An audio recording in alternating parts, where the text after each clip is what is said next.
Well, thousands of low-income veterans are breathing a sigh of relief this evening after being told they won't need to pay back tens of thousands of dollars to the VA. We have been staying on top of the impacts of this issue for months now. 10 Tampa Bay's Aaron Persijan's continuing coverage, even discussing a congressional hearing. He joins us live in studio now with that update. Yeah, there are more than 12,000 veterans and survivors with a cloud of debt hanging over their heads. 20,000 others wondering what's to come.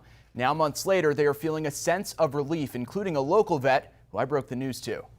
And you said that they had canceled it, and so that's really a big relief. It's a really big relief. It takes a lot of anxiety away. We first introduced you to Marine Corps veteran Richard Pierce back in December. Boot camp, and I was in my uniform. When the 75-year-old showed off the mementos he saved after serving in Vietnam, and the recent letter he got from the VA regarding his monthly pension. When I did all the calculation and everything of what they said that we owed them, mine came to around $63,000. His voice, one of several we amplified in covering the debt stemming from a decade-long data matching issue between the VA and Social Security, which caused overpayments to pensioners like Pierce to tick up over several years without them knowing. We barely get enough as it is, so there's no way any of us could pay it back.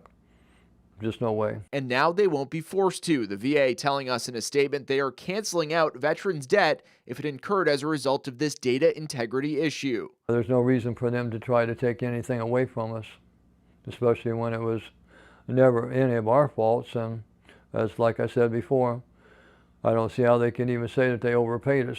If anything, they underpaid us. Overpayments have been at the center of oversight hearings on Capitol Hill as lawmakers push to ensure this won't be a continuing and costly problem. Again, I appreciate the assurance we have heard from the VA that it won't claw back these debts from the veterans that were caused by the VBA's mistakes.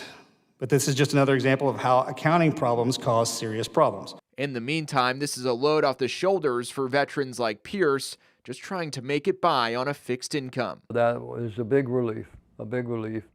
I can't imagine the stress they went through waiting on this. So this is a huge deal, Aaron.